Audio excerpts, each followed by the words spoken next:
Isang malakas na kalabog ang bumasag sa seryosong katahimikan ng boardroom.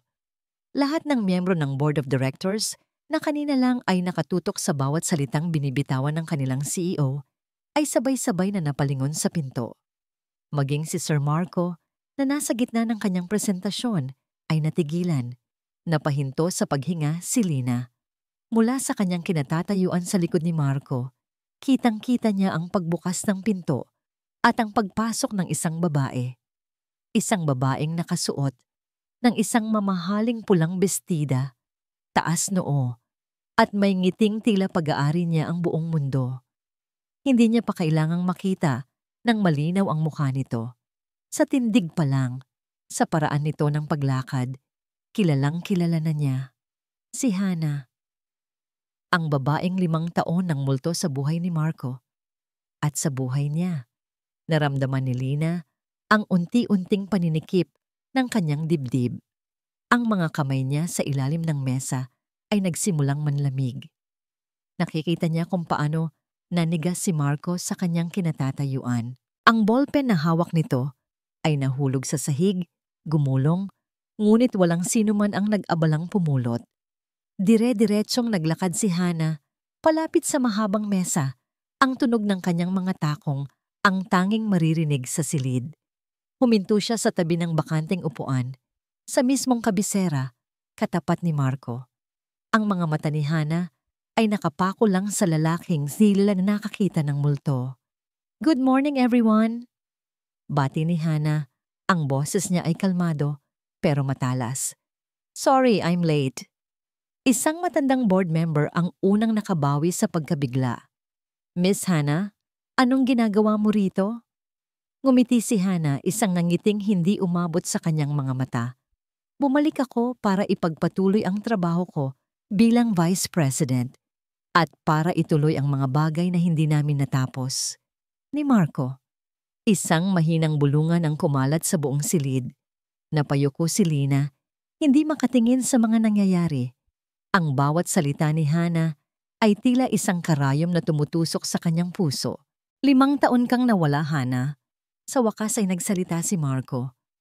Ang boses niya ay malamig, pilit na tinatago ang anumang emosyon. Ang posisyon na yon ay matagal nang wala. Tumawa si Hana, isang tawang nakakainsulto. "Ganoon ba, Marco? Well, I'm back. At may dala akong pasabog." May isang lalaking nakasuit na pumasok at nag-abot ng folder kay Hana. Inilapag niya ito sa mesa ng may malakas na kalabog. "Ang aking ama, ang dating chairman, ay nag-iwan sa akin ng 10% ng shares ng kumpanyang ito." Mas lumakas ang bulungan. 10%. Isang napakalaking kapangyarihan yon. Naramdaman ni Lina ang panginginig ng kamay ni Marco na nakapatong sa mesa. Gusto niya itong hawakan. Gusto niyang sabihin na nandito lang siya, pero alam niyang hindi maaari. Isa lang siyang assistant, isang anino sa likod ng CEO. "Hindi lang yan," dagdag ni Hana, habang ang kanyang mga mata ay naglalaro sa pagitan ni Marco at ng mga board members. Tumingin siya sa kanyang abogado na tumangulang. "My lawyer has a copy of my father's last will and testament." Muling tumahimik ang lahat, nag-aabang. Ngumiti si Hana, isang ngiting puno ng kumpiyansa at tagumpay. Tumingin siya diretso kay Marco, ang lalaking minsan niyang iniwan, at ngayon ay gusto niyang bawiin. "At hindi pa yan ang lahat, mahal ko." Ang pagtawag niyang mahal ko ay parang lason na gumapang sa pandinig ni Lina. May isang espesyal na bili ng daddy sa kanyang huling habilin. Huminto siya sandali, hinayaan ang tensyon na bumalot sa buong silid. "Isang bilin na direktang may kinalaman sa posisyon mo bilang CEO. Meeting adjourned." Iyon ang 2 salitang pilit na pinakawalan ni Marco mula sa kanyang lalamunan bago siya mabilis na tumalikod at naglakad palabas ng boardroom. Hindi niya na hinintay ang reaksyon ng iba. Hindi niya na kayang tagalan pa ang mga tingin, ang mga bulungan, ang ngiti sa labi ni Hana. Ramdam niya ang pagsunod sa kanya ni Lina, pero umiling lang siya nang hindi lumilingon. "I need a moment." Narinig niya ang paghinto nito sa paglakad. Alam niyang naiintindihan siya ni Lina. Palagi siyang naiintindihan ni Lina. Pabalagbag niyang binuksan ang pinto ng kanyang opisina at pumasok sa loob. Ngunit bago pa niya maisara ito, isang paa na nakasuot ng mamahaling stiletto ang humarang dito. Pumasok si Hana na para bang sa kanya ang opisinang yon. Isinara niya ang pinto sa likuran niya at ngumiti.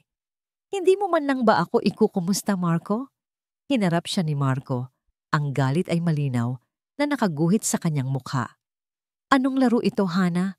Anong kailangan mo? Naglakad ito paikot sa kanyang mesa. Hinaplos ng daliri ang ibabaw ng mamahaling kahoy. Simple lang naman ang gusto ko. Ang bawiin ang dapat na sa akin. Walang sayo rito. Mariing sagot ni Marco. Iniwan mo ang lahat ng ito 5 taon na. Ang nakakaraan. Huminto si Hana sa kanyang harapan. Inayos nito ang gusot sa kanyang necktie. 1 kilos na dati nitong ginagawa. Nagkamali ako. At heto ako ngayon. Para itama ang pagkakamaling yon. Tumingin ito sa kanyang mga mata. Para itama ang pagkakamali nating dalawa. Inalis ni Marco ang kamay nito. Wala nang tayo, ha, Hana. Tinapos mo yon noong umalis ka nang walang paalam. Tumawa lang ito. Hindi ako naniniwala sa'yo. Kilala kita, Marco. At alam kong may nararamdaman ka pa rin para sa akin. Bago pa makasagot si Marco, tumalikod na ito at binuksan ang pinto. Pag-isipan mo, Marco, alam nating dalawa na tayo pa rin ang para sa isa't isa sa huli. At tuluyan na itong umalis. Iniwan si Marco na nag-aapoy sa galit at pagkalito. Sinubukan niyang bumalik sa trabaho, pero ang mga numero sa kanyang monitor ay tila sumasayaw. Ang mga salita ni Hana ay umuulit-ulit sa kanyang isipan. Ang pagbabalik niya, ang 10%, ang bilin sa huling habilin, isang malaking gulo. Kinahaponan, nakatanggap siya ng tawag mula kay Don Ricardo, isa sa pinakamatanda at pinakarespetadong miyembro ng board. Inimbitahan siya nitong mananghalian. Pumayag si Marco sa pag-aakalang makakahanap siya ng kakampi. Ngunit sa isang pribadong silid ng isang mamahaling restaurant, doon niya naramdaman ang tunay na panganib. Marco, iho, panimula ni Don Ricardo habang nagsasalin ng alak sa kanyang kopita. Ang boses nito ay malumanay, parang sa isang mapagmahal na tito. Nakakagulat ang pagbabalik ni Hana.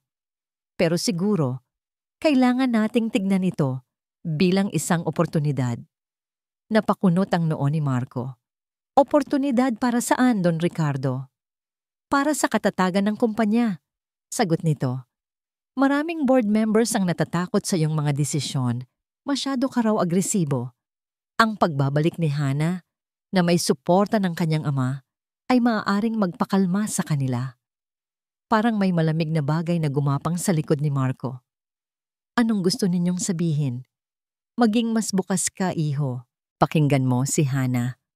Makipagtulungan ka sa kanya. Para ito sa ikabubuti ng lahat. Ang mga salitang ikabubuti ng lahat ay parang isang babala. Hindi na nagsalita si Marco.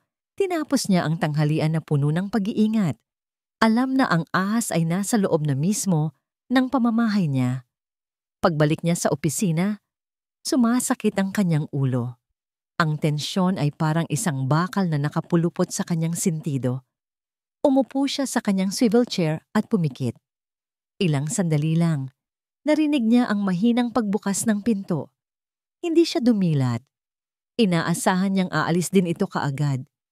Pero narinig niya ang mahinang tunog ng isang tasa na inilalapag sa kanyang mesa.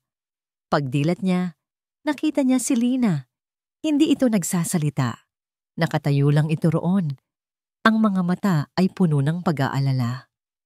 Sa ibabaw ng kanyang mesa ay isang tasa ng mainit na tsa, ang paborito niyang chamomile na may honey. Tinitigan niya si Lina sa gitna ng lahat ng gulo, ng lahat ng pagkukunwari at pagtatraidor. Ang presensya nito, ang tanging totoong bagay sa buong araw niya. Ang tahimik nitong suporta, ang pag-aalala sa mga mata nito, ito ang kanyang kapayapaan. Salamat, Lina, mahinang sabi niya. Isang maliit na ngiti lang ang isinagot nito bago ito tumalikod para bigyan siya ng espasyo. Habang iniinom niya ang tsaa, napatingin si Marco sa malaking bintana ng kanyang opisina na tanawang hardin sa ibaba. At doon, nanlaki ang kanyang mga mata. Nakita niya si Hana at kasama nito si Don Ricardo at ang dalawa pang board member na kilalang laging kumukontra sa kanya. Masaya silang nag-uusap. Tumatawa pa si Hana na parang wala itong anumang alalahanin sa mundo. Parang isang suntok sa sikmura. Ngayon, malinaw na ang lahat. Ang laban ay nagsimula na. At ang mga kaaway niya ay nagsasama-sama na.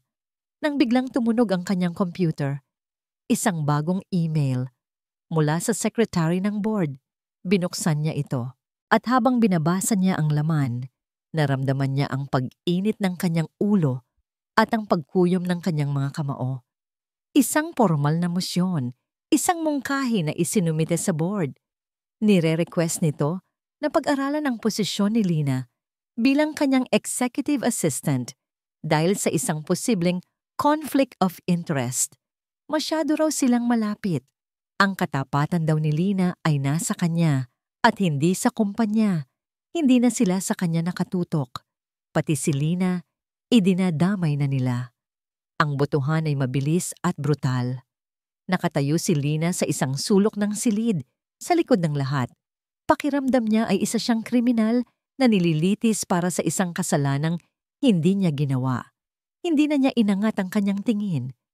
Mas gugustuhin pa niyang pagmasdan ang dulo ng kanyang sapatos kaysa salubungin ang mga mapanghusgang mata sa paligid. All those in favor of the motion, please raise your hand. Ang boses ni Don Ricardo ay kalmado at makapangyarihan. Sinilip ni Lina si Sir Marco. Nakita niya ang pagkuyom ng panga nito, ang panginginig ng kamay nito sa ibabaw ng mesa. Gusto nitong magsalita, gusto nitong lumaban, pero napapaligiran ito ng mga buwitreng nag-aabang lang sa kanyang pagkakamali. Isa laban sa 10. Alam niyang walang magagawa ang CEO sa harap ng nagkakaisang board. Isa-isang nagtaas ng kamay ang mga miyembro, si Don Ricardo, ang mga kasama niya kahapon sa hardin, maging ang mga dati niyang akala ay kakampi ni Sir Marco. Tila isang eternidad ang lumipas bago ibinaba ni Don Ricardo ang kanyang hatol. The motion is carried. Miss Lina's service as executive assistant is terminated. Effective immediately. Effective immediately. Agad-agad. Walang pasabi. Walang panahon para maghanda. Parang isang basurahan na basta na lang itinapon. Naramdaman ni Lina ang pag-init ng kanyang mga mata. Pilit niyang pinigilan ang pagtulo ng mga luha. Hindi dito. Hindi sa harap nila. Walang nagsalita. Habang tahimik siyang naglakad palabas ng boardroom at bumalik sa kanyang desk. Ang desk na sa loob ng 3 taon ay naging kanyang mundo. Nagsimula siyang magligpit. Ang bawat bagay na kanyang hinahawakan ay may dalang alaala. Ang pen holder na bigay ng buong team noong Pasko. Ang isang maliit na paperweight na may logo ng MK Group. Ang unang proyektong matagumpay nilang natapos ni Sir Marco. Isang mug na may kaunting basag sa gilid. Aksidente itong nabitawan ni Sir Marco isang gabi habang pareho silang nag-o-overtime. Sa sobrang pag-aalala nito, ito mismo ang bumili ng pandikit para ayusin ito. Huwag mong itatapon, sabi nito noon. Ito ang simbolo na kahit gaano kalaki ang pagkakamali, kayang ayusin. Ngayon, sino ang aayos sa pagkakamaling ito? Inilagay niya ang lahat sa isang maliit na kahon. Ang kanyang mundo sa loob ng 3 taon, nagkasya sa isang karton. Nang matapos siya, tumayo siya at huminga ng malalim. Ito na yon. Ngunit pag-angat niya ng kahon, nakita niya si Sir Marco, nakatayo sa may pintuan, hinaharangan ang kanyang daan. Ang mukha nito ay blangko, pero nakikita ni Lina ang bagyo sa loob ng mga mata nito. Ang galit, ang pagkadismaya, ang kawalan ng magawa. "Sir, aalis na po ako," mahinang sabi ni Lina. Pilit na ginagawang formal ang kanyang boses. Binuksan ni Marco ang kanyang bibig, pero walang salitang lumabas. Muli niya itong isinara. Tila naglalaban ang mga salitang gusto niyang sabihin. Sa huli, isang salita lang ang kumawala sa kanya, halos pabulong. "Lina." At pagkatapos ay dalawa pang salita na puno ng bigat. "I'm sorry." Isang maliit at mapait na ngiti ang gumuhit sa labi ni Lina. Tumango siya. Ang simpleng paghingi nito ng tawad ay sapat na. Alam niyang kung kaya lang nito, ipaglalaban siya nito. "Alam ko po," sagot niya. "Mag-iingat po kayo, sir." Iyon lang at nilagpasan na niya ito. Hindi siya lumingon dahil alam niyang sa oras na lumingon siya, babagsak ang mga luhang kanina pa niya pinipigilan. Gabi na nang makarating siya sa kanyang maliit na apartment. Inilapag niya ang kahon sa sahig. Hindi niya ito binuksan. Ayaw niyang makita muli ang mga piraso ng buhay na pilit na kinuha sa kanya. Humiga siya sa sofa, nakatitig sa kisame. Ang bigat sa kanyang dibdib ay halos hindi na niya makayanan. Hindi lang trabaho ang nawala sa kanya. Nawala sa kanya ang dahilan niya para bumangon sa umaga. Nawala sa kanya ang lalaking 3 taon niyang minahal sa katahimikan. Para makalimot, nagpa siyang maglinis. Inayos niya ang mga lumang gamit sa isang aparador. Habang naghahalongkat, nahawakan niya ang isang luma at makapal na notebook. Ito ang ginagamit niyang planner nung unang taon niya sa MK Group. Dahil sa kuryosidad, binuklat niya ito. Puro mga schedule at mga listahan ng gagawin. Ngunit sa isang pahina sa bandang dulo, may mga sulat kamay siyang nota, mga pangalan ng kumpanya, mga numero ng transaksyon, at isang pangalan na paulit-ulit na nakasulat, Ricardo. Naalala niya. Ito yung mga transaksyon na minsan niyang kinwestiyon. Mga pagbabayad sa mga supplier na hindi niya mahanap ang record. Noong tinanong niya si Sir Marco tungkol dito, sinabi nitong si Don Ricardo na ang bahala. Kaya binitawan na niya. Ngunit ngayon, habang tinititigan niya ang mga nakasulat, isang malamig na kaba ang gumapang sa kanyang buong katawan. Sa tabi ng pangalan ni Don Ricardo, may isa siyang tanong na isinulat noon na binaliwala lang niya. Suspicious fund transfers? Shell company? Lumipas ang 1 linggo na parang 1 taon. Para kay Marco, ang bawat araw na wala si Lina ay isang pagsubok. Sinubukan niyang humanap ng pansamantalang kapalit mula sa ibang departamento, isang babaeng may perpektong resume pero walang sino man ang makapantay kay Lina. Ang kape sa umaga ay laging sobrang tapang, ang schedule niya ay laging magulo, ang mga importanteng dokumento ay laging nawawala sa mga tambak na papel sa kanyang mesa. Isang umaga, sa gitna ng paghahanda para sa isang mahalagang meeting, hindi niya mahanap ang financial report na kailangan niya. "Sino ang huling humawak ng Q3 financials?" Sigaw ni Marco sa intercom. Ang inis ay hindi na maitago sa kanyang boses. "Pinadala na po sa email ninyo, sir." Sagot ng temporary assistant niya. Nanginginig ang boses. "Wala sa email ko. I need a hard copy. Bakit ba ang hirap-hirap intindihin nun?" Ibinagsak niya ang intercom. Napasabunot siya sa kanyang buhok. Isang bagay na hinding-hindi mangyayari kung nandito si Lina. Alam ni Lina ang lahat. Nakaayos ang lahat. Isang tingin lang, isang salita lang. Alam na niya ang kailangan ni Marco bago pa man niya ito sabihin. Ngayon, pakiramdam niya ay naputulan siya ng kanang kamay. Ang pagkawala ni Lina ay mas naging malala pa sa loob ng boardroom. Sa isang pulong, biglang nag-propose si Hana ng isang bagong proyekto para sa real estate. Isang proyektong napakalaki at napaka-risky. "This will put MK Group back on the map as a pioneer," deklara ni Hana. Puno ng kumpiyansa. Agad siyang sinuportahan ni Don Ricardo at ng mga kaalyado nito. "A brilliant idea, Hana. Kailangan natin ng bagong dugo, ng bagong pananaw."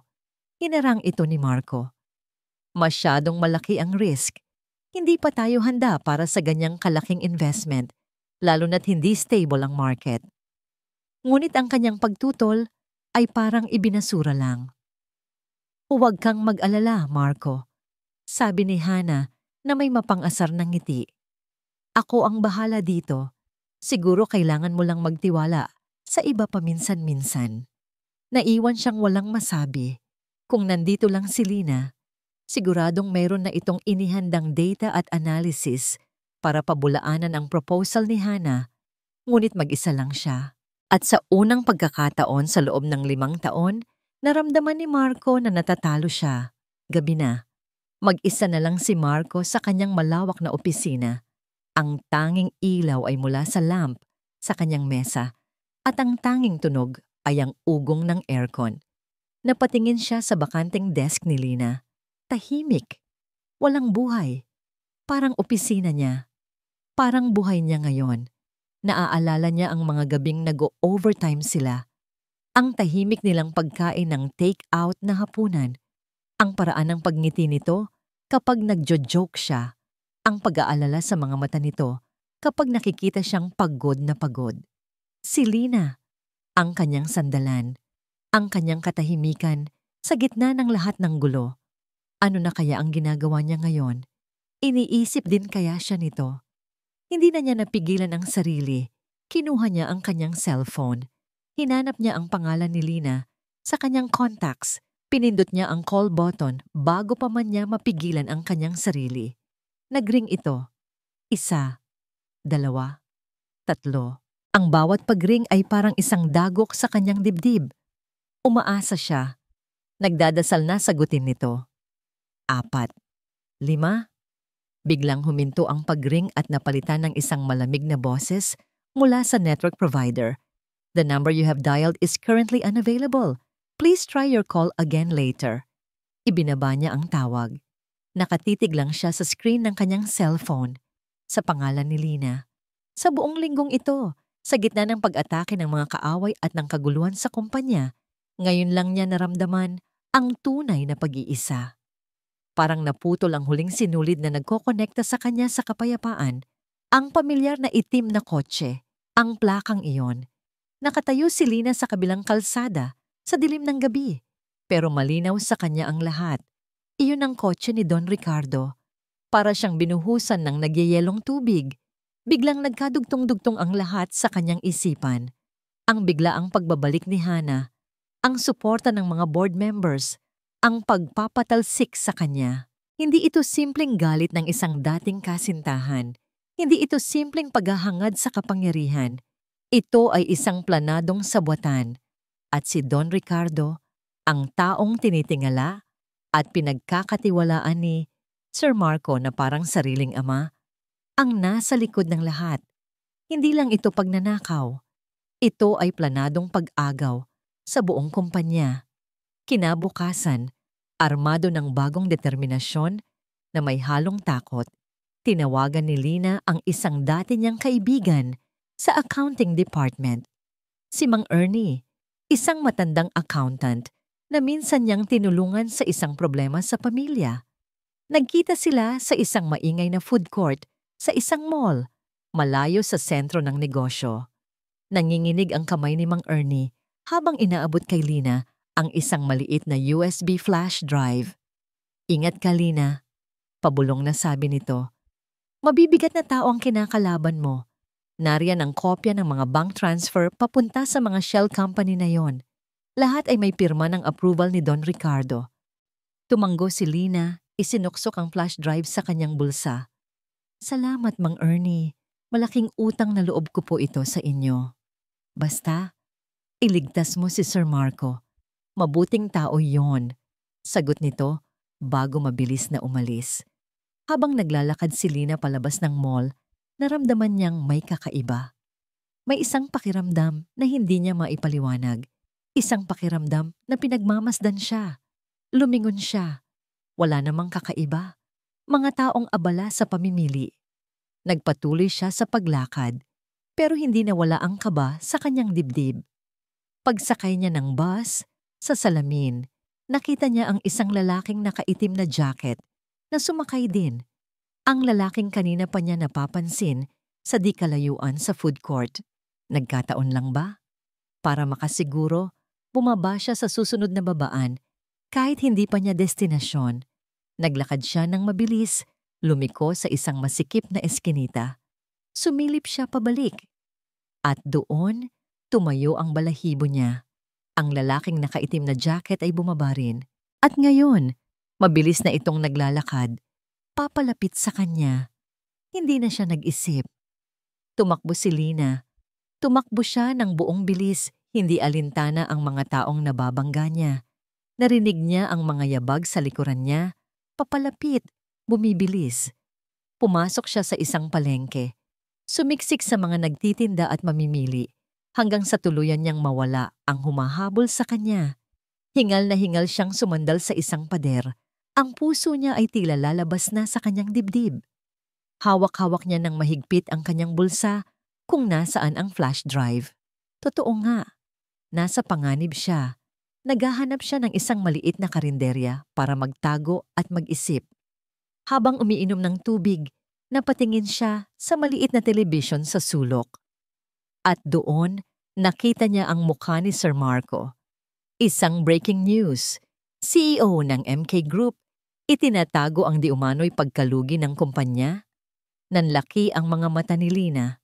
Ang balita ay nagsasabing isang panloob na source ang nagbunyag na minamanipula ni Marco ang mga financial reports para itago ang malaking pagkalugi. Isang kasinungalingan, isang malaking paninira. Ito na ang kanilang atake.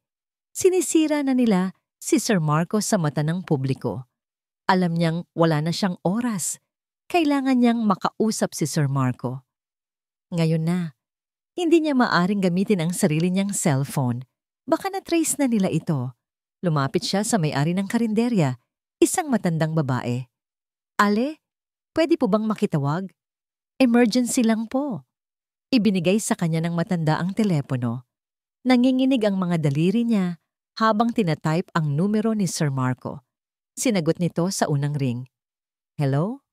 Marco, sabi ni Lina. Ang boses niya ay nanginginig at halos pabulong. Lina, nasaan ka? Bakit ibang numero ang gamit mo? Makinig ka, mabilis na sabi ni Lina habang palingalinga sa labas. Marco, huwag kang magtitiwala kahit kanino, lalo na kay Don Ricardo. Siya ang may pakana ng lahat. May ebidensya ako pero sa tingin ko nasa panganib ako. Nasaan ka? Pupuntahan kita. Bago pa man makasagot si Lina, isang anino ang biglang tumakip sa liwanag mula sa pinto. Isang kamay ang marahas na humablot sa balikat niya. Napabitaw siya sa cellphone at nahulog ito sa sahig. Ang huli niyang narinig ay ang sigaw ni Marco mula sa kabilang linya. Lina! Lina! Lina! Napatayo si Marco. Ang sigaw niya ay umalingaw-ngaw sa walang taong opisina. Ibinagsak niya ang cellphone sa mesa. Ang puso niya ay dumadagundong sa takot. Ang huling narinig niya ay ingay. Isang kalabog. Tapos wala na. Nawala siya sa sarili. Sa loob ng ilang segundo, hindi niya alam ang gagawin. Ang isip niya ay napuno ng pinakamalalagim na posibleng mangyari. Si Lina. Nasa panganib siya. Dahil sa kanya. Hindi siya pwedeng tumawag ng pulis. Hindi niya alam kung nasaan si Lina. Hindi niya alam kung sino ang mga kalaban. Ang pagtawag sa pulis ay maaaring mas lalong maglagay sa kanya sa panganib. Isa lang ang pumasok sa isip niya. Si Mang Tonyo, ang dati niyang driver at security head, isang retiradong pulis na may malaking utang na loob sa kanyang ama. Tinawagan niya ito. Ang boses niya ay nanginginig. Mang Tonyo, kailangan ko ng tulong mo. Hanapin natin si Lina. Ngayon na. Hindi na nagtanong si Mang Tonyo. Sa loob lang ng 15 minutos, nasa lobby na ito. Ginamit nila ang lahat ng koneksyon ni Mang Tonyo. Tinunton nila ang lokasyon ng public phone na ginamit ni Lina. Isang maliit na karinderya sa may Quiapo. Buong biyahe, hindi mapakali si Marco. Ang bawat segundong lumilipas ay parang isang karayom na tumutusok sa kanyang dibdib. Bakit niya hinayaang mangyari ito? Bakit hindi niya pinrotektahan si Lina? Ang tanging taong kailanman ay naging tapat sa kanya. Pagdating nila sa karinderya, ang may-ari, isang matandang babae, ay nanginginig pa rin sa takot. May dalawang lalaki pong bigla na lang pumasok. Kwento nito, hinila nila yung babae. Nagpumigla siya. Pero malalaki yung mga lalaki. Kinaladkad nila palabas. Nasaktan po ba siya? Nanginginig na tanong ni Marco. Umiling ang matanda. Hindi ko po nakita. Pero yung telepono, naiwan niya. Itinuro nito ang lumang telepono na basag ang isang bahagi, nakahandusay pa rin sa sahig. Pinulot ito ni Marco. Ito ang huling bagay na hinawakan ni Lina bago siya kinuha. May nakakita po ba kung saan sila nagpunta? Tanong ni Mang Tonyo. May tricycle driver daw pong nakakita. Dumaan lang kanina. Sumakay daw sa isang itim na van na walang plaka. Sagot ng matanda. Isang itim na van na walang plaka. Ang pinakamasamang senaryo. Marco, mas mabuti kung umuwi ka na, sabi ni Mang Tonyo. Ako na ang bahala rito. Tatawagan ko ang mga dati kong kasamahan. Hahalughugin namin ang buong Maynila. Umiling si Marco. Hindi ako aalis. Hindi ako uuwi hanggat hindi natin siya nahahanap. Lumipas ang mga oras na parang walang katapusan. Naghiwalay sila ni Mang Tonyo. Si Marco, sakay ng sarili niyang kotse, ay paikot-ikot sa mga eskinita ng Maynila. Ang mga mata ay bukas na bukas, naghahanap ng kahit anong senyales. Bawat itim na van na makita niya, bumibilis ang tibok ng puso niya. Gabi na, bumagsak ang ulan. Ang luhang kanina pa niya pinipigilan ay nagsimula nang pumatak, kasabay ng ulan sa kanyang windshield. Pagod, gutom. Pero higit sa lahat, puno ng takot. Biglang tumunog ang kanyang cellphone, isang hindi rehistradong numero. Sinagot niya ito agad. Hello? Marco?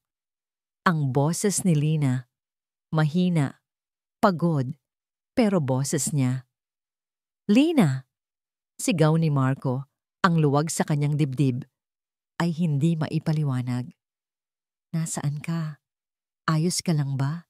Sinaktan ka ba nila? Ayos lang ako, sagot nito. Nakatakas ako. Kinuha nila ang wallet at cellphone ko, pero hindi nila nakuha yung mahalaga. Ang flash drive. Nasaan ka? Susunduin kita. Nasa isang coffee shop ako sa may kanto ng Aurora Boulevard at Katipunan. Mag-ingat ka, Marco. Baka sinusundan ka pa rin nila. Papunta na ako. Hindi na inalintana ni Marco ang ulan at traffic. Minaneho niya ang kotse na parang wala nang bukas. Ang tanging nasa isip niya ay si Lina. Kailangan niyang makita ito. Kailangan niyang masigurong ligtas ito. Nakita niya ito sa isang mesang nasa pinakasulok ng coffee shop. Nakayuko ito, mukhang pagod at nanlalamig. Ang damit nito ay may kaunting dumi at ang buhok ay bahagyang magulo. Nilapitan niya ito.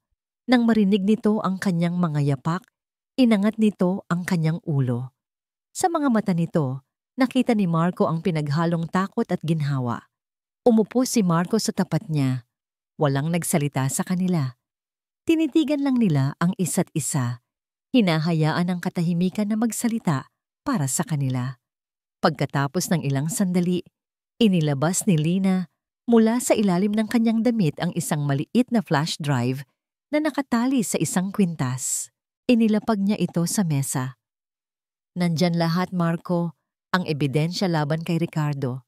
Tumingin si Marco sa flash drive, pagkatapos ay muli kay Lina. Sa babaeng isinugal ang lahat para sa kanya. Sa babaeng muntik ng mapahamak para iligtas siya. Dito, sa harap ng ebidensya na maaaring magligtas sa kanyang kumpanya, isa lang ang naging malinaw kay Marco.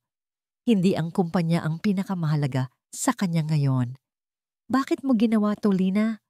Tanong niya. Ang boses niya ay basag. Bakit mo sinugal ang buhay mo? Tumingin si Lina diretso sa kanyang mga mata. Ang pagod at takot ay naroon pa rin, pero may isa pang emosyon na nangingibabaw. Isang bagay na matagal na nitong itinatago. Dahil naniniwala ako sa'yo, mahinang sagot nito. At dahil mahal ko ang kumpanyang ito, huminto ito sandali, huminga ng malalim, na parang pagmamahal ko sa'yo. Gumuho ang lahat ng pader na itinayo ni Marco sa paligid ng kanyang puso. Ang lahat ng pag-aalinlangan, lahat ng pagpipigil. Hindi na siya nag-isip. Inabot niya ang kamay ni Lina. Hinila niya ito patayo at niyakap ng mahigpit. Isinubsob niya ang kanyang mukha sa buhok nito. Nilalanghap ang amoy na matagal na niyang hinahanap-hanap. Hindi kita pwedeng mawala, Lina. Bulong niya. Ang bawat salita ay puno ng emosyong matagal nang kinimkim. Hindi ko na kaya. Humiwalay siya ng bahagya. Hinawakan ang mukha nito gamit ang dalawang kamay. At sa gitna ng malamig na gabi, sa loob ng isang halos walang taong coffee shop, ginawa ni Marco ang isang bagay na dapat ay matagal na niyang ginawa. Hinalikan niya si Lina. Hindi ito isang simpleng halik. Ito ay isang pag-amin. Isang pasasalamat, isang pangako. Dito nakapaloob ang lahat ng sakit, lahat ng takot, lahat ng pangungulila, at lahat ng pag-ibig na 3 taon niyang itinago sa likod ng maskara ng isang malamig na CEO. Naramdaman niya ang pagkabigla ni Lina, ngunit sandali lang iyon. Pagkatapos, naramdaman niya ang unti-unting pagtugon nito, ang mga kamay nito na kumapit sa kanyang mga braso, at ang pagkawala ng lahat ng tensyon sa katawan nito. Sa sandaling iyon, hindi sila ang CEO at ang dating assistant. Sila lang si Marco at si Lina. 2 taong sa wakas ay natagpuan ng kanlungan sa isa't isa sa gitna ng pinakamalakas na bagyo. Nang maghiwalay ang kanilang mga labi, idinikit ni Marco ang kanyang noo sa noo ni Lina. Pareho silang humihingal. Uuwi na tayo, bulong ni Marco. Pero hindi sa bahay mo, hindi rin sa akin. Dadalhin kita sa isang lugar na ligtas. Hawak kamay silang lumabas ng coffee shop at sumakay sa kotse. Dinala sila ni Marco sa isang pribadong rest house ng pamilya sa Tagaytay, isang lugar na halos walang nakakaalam. Doon, sa harap ng isang naglalagablab na apoy sa fireplace, binuksan nila ang mga files sa flash drive gamit ang laptop ni Marco. Ang nakita nila ay mas masahol pa sa kanilang inaakala. Sistematikong pagnanakaw, milyon-milyong piso na inililipat sa mga offshore accounts, mga peking kontrata, at sa gitna ng lahat, ang pirma ni Don Ricardo. Ngunit habang tinitignan nila ang isang particular na kontrata, isang malaking real estate deal, mula 2 taon na ang nakakaraan, nanlaki ang mga mata ni Marco. May isang clause doon na hindi niya matandaang nabasa. Isang technicality, isang butas sa kontrata na kung gagamitin ng tama ay maaaring magmukhang si Marco ang may pananagutan sa isang malaking anomalya. It's a trap, mahinang sabi ni Marco. Ginawa niya ito para kung sakaling mabuking siya, pwede niyang ibaling ang lahat sa akin. Isinara ni Marco ang laptop. Tumingin siya kay Lina. Ang ebidensya ay nasa kanila, pero ang kalaban ay napakatuso. Ito ay isang bomba na kahit anong oras ay maaaring sumabog sa kanilang mga mukha. Biglang tumunog ang cellphone ni Marco.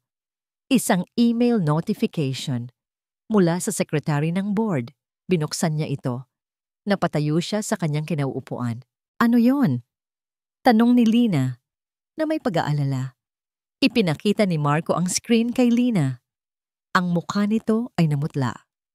An emergency board meeting has been called to vote on the immediate termination of CEO Marco Imperial. Kailan? Nanginginig na tanong ni Lina. Tumingin si Marco sa kanyang relo pagkatapos sa isa kalendaryo sa email. Ang pakiramdam ng tagumpay kanina ay biglang napalitan ng isang nakakabinging kaba. In 48 hours. Ang sumunod na 48 oras ay isang malabong panaginip na puno ng kape, pag-aalala at desperasyon. Ang rest house sa Tagaytay ang naging kanilang war room.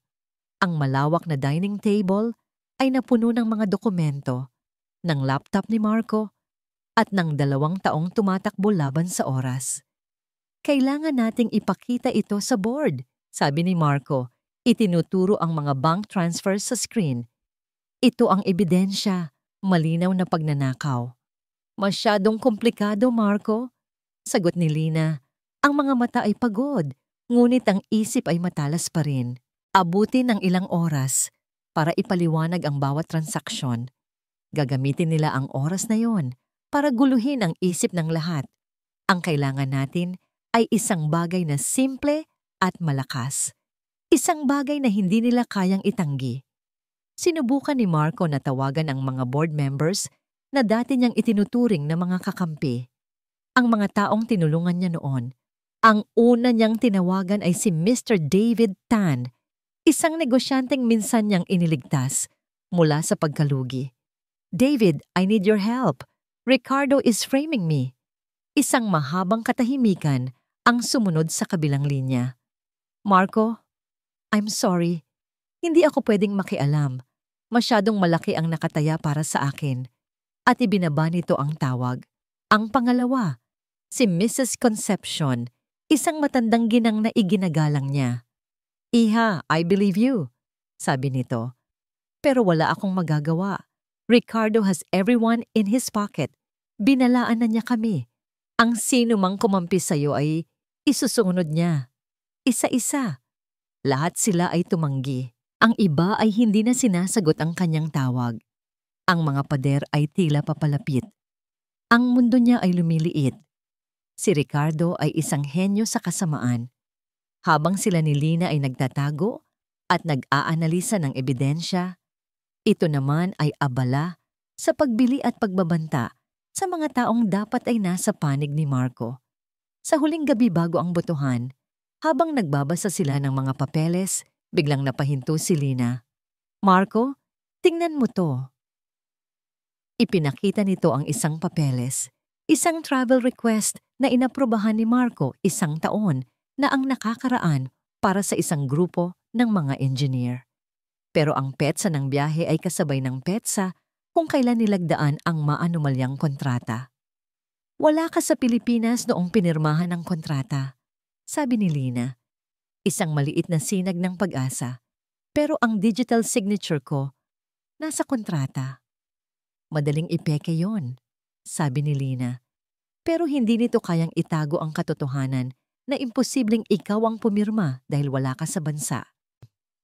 Ngunit ang pag-asa ay agad ding nawala nang maalala ni Marco ang isang bagay. Hindi. Na-cancel ang biyaheng yon. Nagkaroon ng emergency sa planta. Nakalimutan ko na. Napabuntong hininga si Lina. Isa na namang daan na sarado. Nang gabing iyon, habang si Lina ay nakatulog sa sofa, dala ng sobrang pagod, mag-isang nakatayo si Marco sa balkonahe, nakatingin sa kadiliman.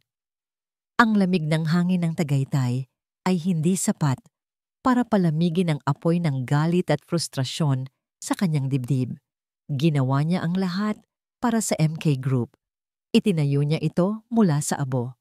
At ngayon, mawawala ito sa kanya dahil sa kasinungalingan ng isang taong tinuring niyang pamilya. Papasok na sana siya sa loob nang magkita sila ni Don Ricardo sa elevator ng gusali.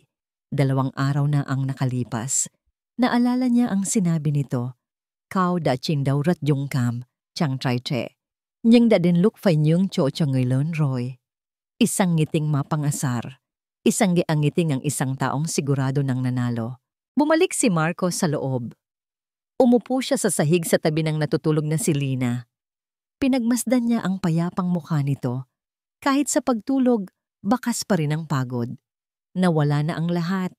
Ang kumpanya, ang tiwala ng mga tao, ang kapangyarihan. Hinawakan niya ang kamay ni Lina. Sa gitna ng pagkatalo, ito na lang ang natitira sa kanya. At baka pati ito ay madamay pa. Umupo siya sa sahig, isinandal ang ulo sa sofa. Tumingin siya sa mga dokumentong nakakalat. Siguro, Talo na nga tayo. Bulong niya sa hangin. Ang boses niya ay puno ng pagkatalo. Biglang gumalaw si Lina. Unti-unti itong dumilat. Nakita nito ang desperasyon sa kanyang mga mata. Umiling ito. Hindi pa, mahinang sabi nito. Umupo ito mula sa pagkakahiga. Kinuha nito ang cellphone niya kung saan niya na-save ang isang kopya ng lahat ng ebidensya. May pinindot ito. May isang bagay pa tayong hindi pa nasusubukan. Kinuha nito ang isang maliit na audio file na nakatago sa isang folder na may pangalang miscellaneous. Isang recording na halos nakalimutan na niya dahil sa gulo. Ano yan? Tanong ni Marco. Noong tumakas ako sa mga humumahabol sa akin, nagtago ako sa likod ng isang pader. Paliwanag ni Lina. Ang boses niya ay unti-unting nagkakaroon ng lakas. Narinig ko silang nag-uusap. Akala nila, nakaalis na ako. Hindi nila alam. Naka-on ang voice recorder ng cellphone ko. Pinindot niya ang play. Ang una nilang narinig ay puro ingay. Mga yabag, mga malabong boses. Ngunit pagkatapos ng ilang segundo, naging malinaw ito boses ng dalawang lalaki. Lalaki 1. Nakatakas ang babae. Paano natin sasabihin kay Don Ricardo to? Lalaki 2. Hayaan mo na. Ang importante, naitanim na natin ang balita sa media. Bukas, sa meeting tapos na ang laro ni Marco. Kahit anong sabihin niya, wala nang maniniwala. Lalaki ang dato 1. Sigurado ka ba? Paano kung may dala siyang ebidensya? Lalaki 2. Ano ka ba? Kahit may dala pa siyang video ni Don Ricardo na umaaming nagnakaw, huli na. Nasa panig na natin ang board. Ang boto bukas ay pormalidad na lang. Ang batang Marco na yon, hindi niya alam kung ano ang tumama sa kanya.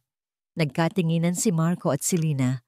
Ang kanilang mga puso ay nagsimulang tumibok ng mabilis. Hindi ito direktang pag-amin mula kay Ricardo, pero ito ay isang pag-amin mula sa kanyang mga tauhan. Isang malinaw na patunay ng sabwatan. Isang patunay na planado ang lahat para sirain siya. Isang maliit na butas sa kanilang perpektong plano. Tumingin si Lina kay Marco.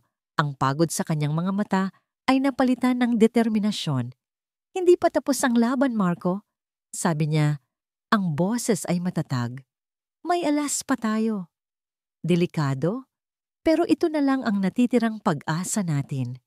Tinitigan ni Marco ang audio file na tumutugtog sa screen. Pagkatapos ay tumingin siya kay Lina, ang babaeng kahit sa pinakamadilim na sandali ay hindi sumusuko. Ang apoy sa kanyang dibdib na kanina'y halos mamatay na ay muling nagliyab. Hindi pa sila talo. Ang hangin sa loob ng boardroom ay mabigat at halos hindi ka makahinga. Nakaupo si Marco sa kanyang silya sa kabisera ng mesa. Sa kanyang tabi, sa upuang para dapat sa kanyang assistant, ay nakaupo si Lina. Ang presensya niya roon ay isang tahimik na pagsuway, isang mensahe sa lahat na hindi na siya isang anino. Sa kabilang dulo, nakaupo si Don Ricardo. Ang muka ay kalmado na parang isang banal. Sa tabi nito ay si Hana na hindi man lang tumitingin sa direksyon ni Marco. Ang mga mukha ng ibang board members ay blanko. Parang mga manonood sa isang dula na alam na nila ang katapusan. Sinimulan natin ang pulong na ito para sa isang napakasakit ngunit kinakailangang dahilan. Panimula ni Don Ricardo, ang boses ay puno ng pagkukunwaring lungkot. Ang kumpanyang ito, na itinayo ng aking yumaong kaibigan, ay nasa bingit ng kapahamakan dahil sa kapabayaan at pagmamanipula ng kasalukuyang CEO.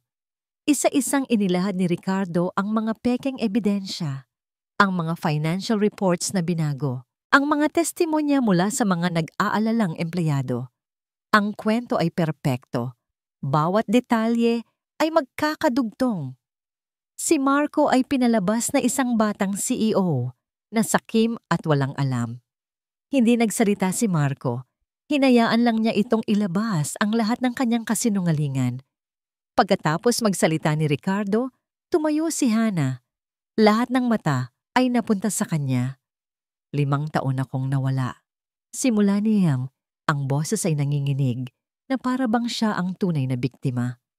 At sa pagbabalik ko, ito ang aking nadatnan. Ang kumpanyang minahal ng aking ama, sinisira ng lalaking minsan kong pinagkatiwalaan. Tumingin siya diretso kay Marco. Ang mga mata niya ay puno ng hinanakit. Ipinagkatiwala ko sa kanya ang lahat. Ang kumpanya, ang puso ko. Pero sinira niya ang lahat. Nang matapos siyang magsalita, isang mabigat na katahimikan ang bumalot sa silid. Mayroon pa bang idadagdag si Mr. Imperial bago tayo magbotohan? Tanong ni Ricardo. Ang tono ay formalidad na lamang. Ito na ang pagkakataon. Dahan-dahang tumayo si Marco. Inilibot niya ang kanyang tingin sa bawat miyembro ng board. Wala na akong idadagdag sa mga paratang nila. Simula ni siya, ang boses ay kalmado, ngunit may bigat. Dahil ang mga kasinungalingan ay hindi kailangang sagutin ng paliwanag. Napangisi si Ricardo. Pero, patuloy ni Marco, meron akong isang huling mensahe, hindi para sa akin, kundi para sa kinabukasan ng MK Group. Isang mensahe mula sa mga taong nasa likod ng lahat na lahat o sito. Tumingin siya kay Lina. Tumango ito at pinindot ang isang button sa laptop na nasa harap nila. Biglang umalingaw-ngaw sa buong silid ang isang audio recording. Nakatakas ang babae. Paano natin sasabihin kay Don Ricardo? To. Nanlaki ang mga mata ng lahat. Ang nangisi sa mukha ni Ricardo ay biglang naglaho. Hayaan mo na. Ang importante, naitanim na natin ang balita sa media. Bukas sa meeting tapos na ang laro ni Marco. Ang mga board members ay nagsimulang magtinginan sa isa't isa. Ang kanilang mga blangkong muka ay napalitan ng pagkabigla at pagkalito. Kahit may dala pa siyang video ni Don Ricardo na umaaming nagnakaw, huli na. Nasa panig na natin ang board. Ang boto bukas ay formalidad na lang. Pagkatapos ng huling salita, pinatay ni Lina ang recording. Katahimikan. Isang katahimikan na mas maingay kaysa sa kahit anong sigaw. Lahat ng mata ay nakatuon ngayon kay Don Ricardo. Ang mukha ng matanda ay namumutla. Ang kalma niya ay nawala. Napalitan ng purong gulat at galit. Ito ay gawa-gawa lamang. Isang desperadong hakbang. Sigaw niya. Ngunit huli na ang lahat. Ang laso ng pagdududa ay kumalat na. Ang mga board members na kanina lang ay mga tupa na sunod-sunuran ay nagising. Ano ang ibig sabihin nito, Ricardo? Tanong ni Mr. Tan, ang unang tumanggi sa tulong ni Marco. May sabotan ba talaga? Tanong ni Mrs. Concepcion. Biglang tumayo si Marco. Hindi na kailangan ng botohan para tanggalin ako. Sabi niya, ang boses ay malakas at puno ng awtoridad. Pero kailangan natin ng botohan ngayon din. Isang boto ng no confidence laban kay Don Ricardo at sa lahat ng kasabwat niya. Nagsimula ang kaguluhan, sigawan, pagtuturuan. Sa gitna ng lahat, nakita ni Marco si Hana. Nakatayo ito, hindi gumagalaw, na parang isang estatwa. Ang mukha nito ay puting-puti na parang papel. Sa mga mata niya, nakita ni Marco ang realisasyon, ang masakit na katotohanan na ginamit lang siya. Isa lang siyang piyesa sa isang mas malaking laro. Nagtaas ng kamay ang isa sa mga dating kakampi ni Ricardo. I vote no confidence against Ricardo. Sumunod ang isa pa. At isa pa. Hanggang sa halos lahat ay nagtaas na ng kamay. Tapos na ang laban. Dumating ang security. Walang imik na sumama si Don Ricardo at ang mga pinakamalapit niyang kasabwat. Ang kanilang mga muka ay puno ng pagkatalo. Naiwan si Hana.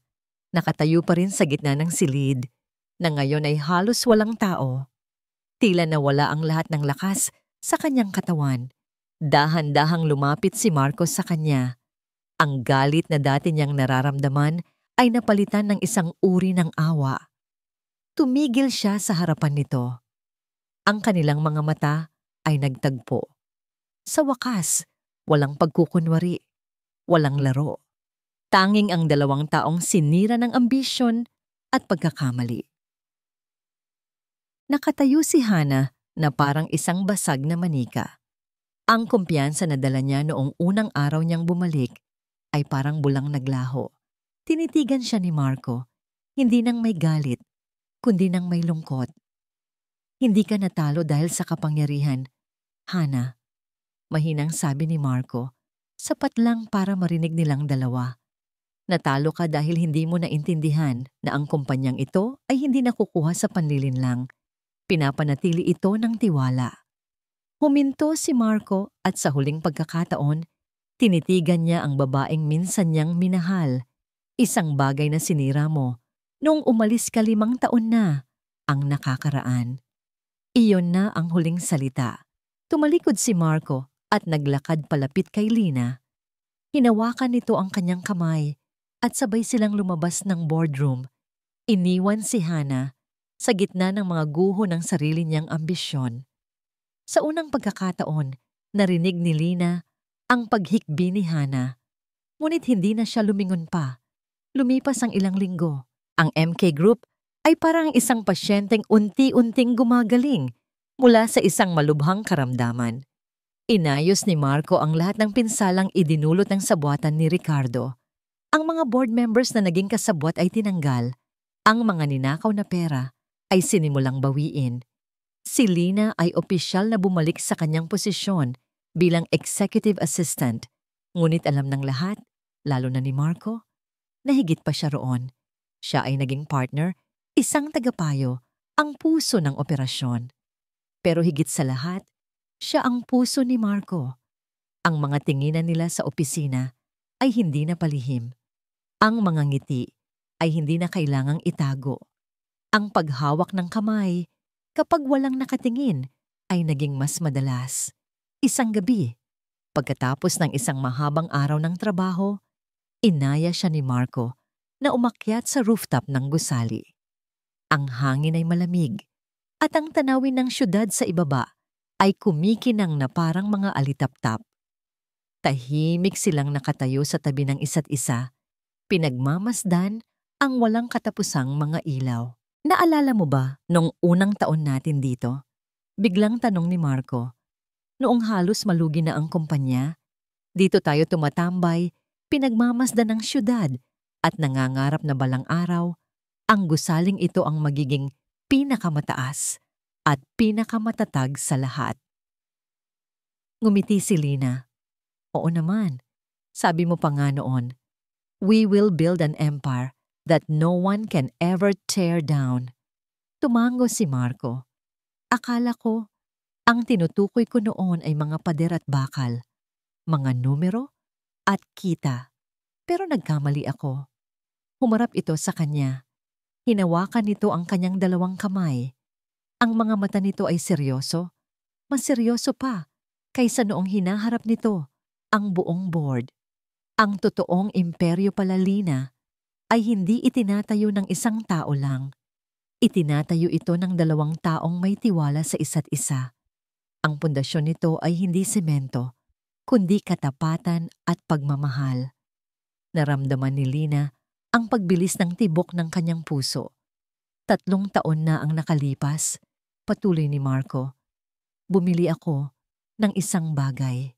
Isang bagay na matagal ko nang gustong ibigay sa'yo, pero sa sobrang duwag ko, itinago ko lang. May kinuha ito mula sa bulsa ng kanyang coat, isang maliit na kahon na yari sa velvet. Dahan-dahan itong lumuhod sa harap niya. Binuksan nito ang kahon. Sa loob, isang simpleng singsing na may isang maliit ngunit napakakinang na diamante. Matagal ko nang hinintay ang araw na to, Lina. Masyadong matagal, sabi ni Marco. Ang boses ay nanginginig sa emosyon. Tulungan mo akong panatilihin ang kumpanyang ito at tulungan mo akong panatilihin ang kinabukasan natin. Pwede ba? Ang mga luhang kanina pa nagbabadyang tumulo sa mga mata ni Lina ay sa wakas ay bumagsak. Ngunit hindi ito mga luha ng kalungkutan, kundi ng purong kaligayahan. Tumango siya, hindi makapagsalita. Lina, will you marry me? Sa gitna ng kanyang mga luha, Isang matamis na ngiti ang sumilay sa kanyang mga labi. Oo, bulong niya. Oo, Marco, papakasalan kita. Isinuot ni Marco ang singsing sa kanyang daliri. Sakto, parang ginawa para lang sa kanya. Tumayo ito at niyakap siya ng mahigpit. Habang nakayakap sila sa isa't isa, sa tuktok ng kanilang imperyo, sa ilalim ng mga bituin, alam ni Lina na tapos na ang lahat ng laban. Nakuha ni Marco pabalik ang kanyang kumpanya at nakuha ni Lina ang puso ng lalaking matagal na niyang minamahal. Magkasama, sa wakas, sisimulan na nilang itayo ang kanilang kinabukasan. Isang imperyo na hinding-hindi na muling magigiba.